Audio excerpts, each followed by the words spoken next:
मी श्रीनारायण रथयात्रेला मोठ्या उत्साहात सुरुवात झाली आहे। इंदौर ते शहादा अशी 250 किलोमीटरची ही पदयात्रा असेल। जवळपास 8 ते 10 हजार विष्णू भक्त या पदयात्रेमध्ये सहभागी झाले।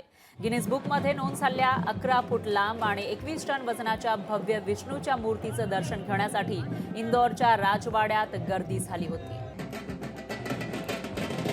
आणि याचा आढावा घेतलेला आहे आपल्या प्रतिनिधी पल्लवी प्रकाशकर यांनी।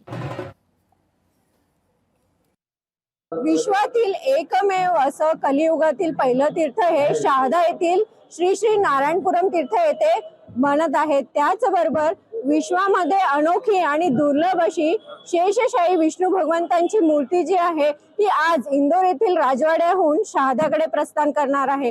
जे नारायण भक्ती पंथाचे जे संस्थापक आचार्य आहेत श्री लोकेशानंदजी महाराज, आपण त्यांच्याकडून जाणून घेऊया की नेमकी ही संकल्पना काय आहे आणि या मूर्ती मागचे रहस्य क्या बताएंगे गुरुदेव जी। विष्णु भगवान के ये स्वरूप है, अत्यंत दिव्य स्वरूप है। ये शेषनाग पर शयन कर रहे हैं और नारायण का ये दिव्य स्वरूप जिसमें नाभि में ब्रह्मा जी है और शेषनाग पर भगवान शयन कर रहे हैं, नीचे महादेव भी है। ऐसा ब्रह्मा विष्णु महेश का ये त्रिगुणमय स्वरूप है। लक्ष्मी जी चरणों की सेवा कर रही है, लक्ष्मीकांत भगवान है और पीछे आप दर्शन करेंगे गरुड़ जी विराजमान है सेवा भाव में हाथ जोड़ करके। गरुड़ जी के पूरे श्रीअंग में 8 नाग हैं, अष्टनाग का ये शास्त्र है।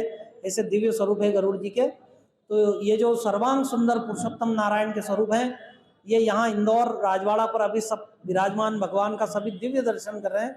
ये अलौकिक है, अभूतपूर्व दर्शन है। और सबसे बड़ी बात यह है कि ये दर्शन इंदौर वासियों को ऐसा प्रथम और अंतिम बार ये हो पाएगा क्योंकि ये स्वरूप जाकर के शहादा के तीर्थ में गर्भगृह में विराजमान हो जाएंगे। याच बरोबर जे नगरवासी आहेत यांनी देखील ठिकठिकाणी या मूर्तीचं स्वागतासाठी जय्यत तयारी केलेली दिसून येत आहे। ही माहिती आपण वेळोवेळी या रथयात्रेची आपण घेणारच आहोत। आतासाठी कॅमेरा पर्सन मनोज बिरारींसोबत पल्लवी प्रकाशकर, लोकशाही मराठी, इंदौर, महाराष्ट्र। लोकशाही मराठी ऐका, पहा, जागरूक रहा।